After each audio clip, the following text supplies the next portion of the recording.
Hello, good people, and welcome to yet another episode of the Verified Podcast.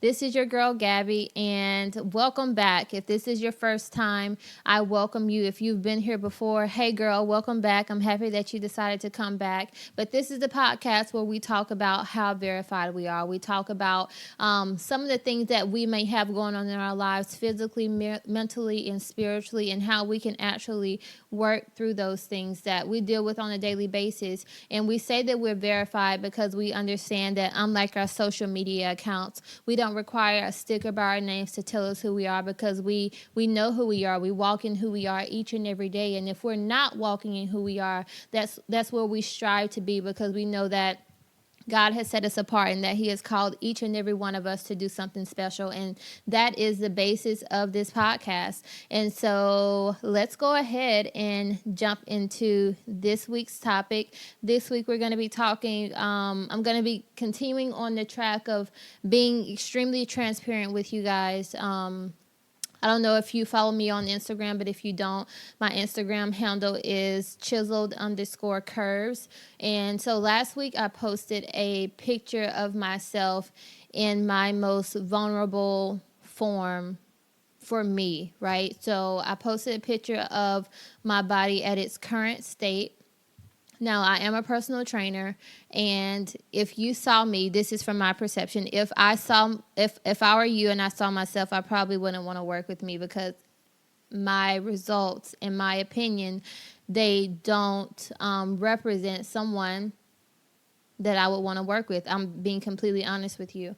But although I am a personal trainer, I wanted to post that picture because I wanted to be open, and I want you guys to see that even though I do what I do, and even though this is the life that I live, that I'm not perfect. And I think that is one of the downfalls of social media, is that there are a lot of smoking mirrors. And one of the biggest things that I want to stress on this podcast is that when you see me, I want you to see me. I don't want you to see a representative.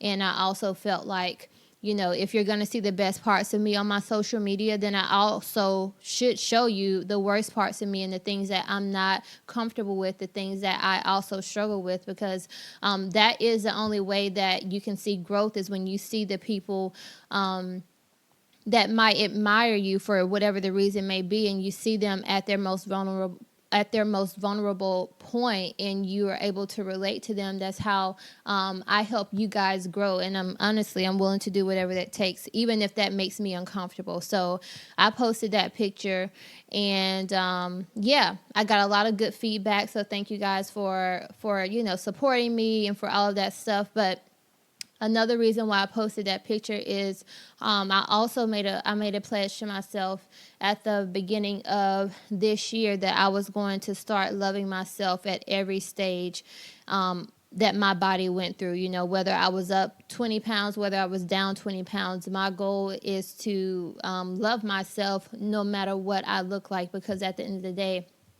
I understand that it's not all about physical looks. And yes, like, you know, it's something that, you know, I think a lot of us desire to have, because we want to look our very best. But at the end of the day, I'm more about being effective than I am about how I look. Okay.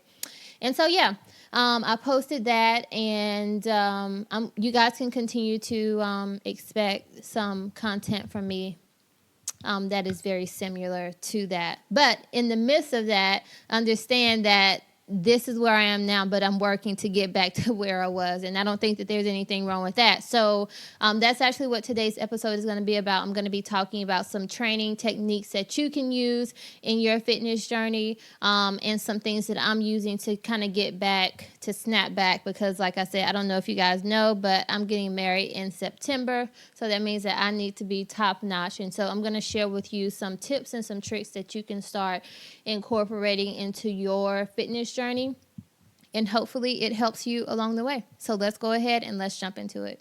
All right, guys. So as mentioned, I'm going to talk to you about some tips and tricks that I have used to kind of get me back on track.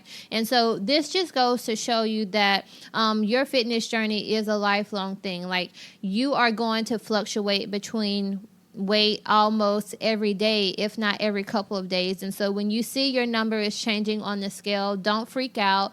It is a normal thing, especially for women. We are very hormonal, and depending on what we're eating, our weight can increase and it can decrease within hours or within the same day. So don't stress out about what the goal or what the scale says about you, because it's not a true depiction of where you are. Okay. And so let's be clear about kind of why I got into this predicament. Not even a predicament, or of why I am currently where I am. So I was doing a lot of stress eating. And if you haven't heard the last podcast, go back and listen to that. But a lot of stressful eating is often an indicator that you're not dealing with something that you need to deal with. It may be a circumstance that you just don't want to handle. And so stressful eating is a compensation for something that might be going on in your life. And so that's what was happening to me. So now I'm at this place of where I am working to get to what my current goals are. All right, guys. So I'm the type of trainer who has tried a lot of different training techniques. And I do that because I like to be well-versed, and I like to give you guys different information, not only for you, but also for my clients. I like to use a lot of different techniques during my training sessions, just to make sure that I'm mixing it up and to make sure that my clients are not hitting what's called a fitness plateau. So that's the reason I like to mix it up. And so one of the things that I have been incorporating into my personal workout plan is called metabolic training, aka metabolism. And what metabolic training is, it's basically a group of compound exercises that require you to take little to no rest in between your exercises. And the goal is to maximize how many calories you're burning and to increase your metabolic rate during and after your workout.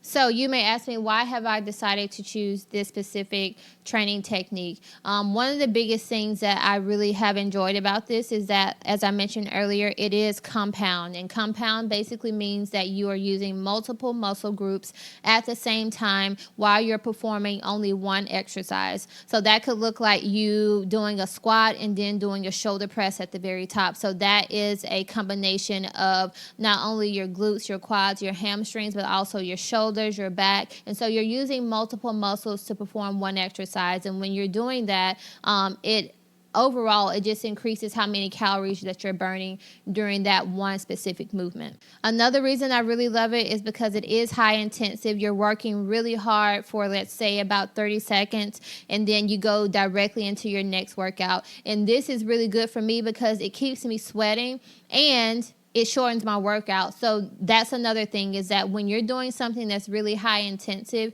you only want to do that in short bursts. So it might be that you're working really hard for 30 seconds.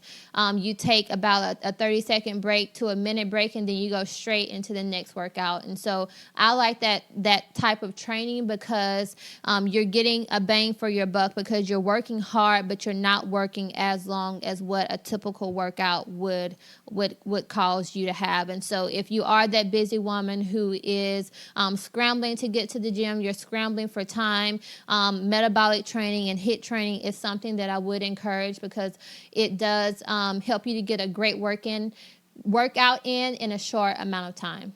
And probably the most important aspect to this is that you are burning a ton of calories. So the calorie burn during a workout is easily around 500 calories for about a 30-minute workout, but it also increases your metabolic rate from about 10% to 25% for up to 48 hours. And even some studies are showing an increase in your metabolic rate for up to 72 hours. And so this basically equates to hundreds of extra calories that you are burning. And so that's a pretty significant amount of calories. And so the great thing about this is the afterburn effect, that you are still burning calories even while you're not working out. And I know that that's a goal for a lot of us. We want to be able to reach our body goals without having to do a ton of work to get there. But trust me, during this workout, you're going to be working, but you're going to be working in shorter spurts of time. And so that's why I really love it. And so understand this, guys, that even though this is a really great training program for myself, it does not mean that it's going to work for the next person or for the next person. I think a big part of training is understanding what works for you, what works for your body, and what is going to be conducive for your schedule. And so the big thing about this is that, you know, it is a relatively short workout, but will it work for you? You'll have to try it out and see. You'll have to try it out and experiment with it. But make sure that whatever you're doing, that you're doing it in a safe way. And so I hope that this has helped you guys, and I will see you guys next week. Make sure that you're following me on my social media, chiseled_curves. And I'll see you guys later. Bye.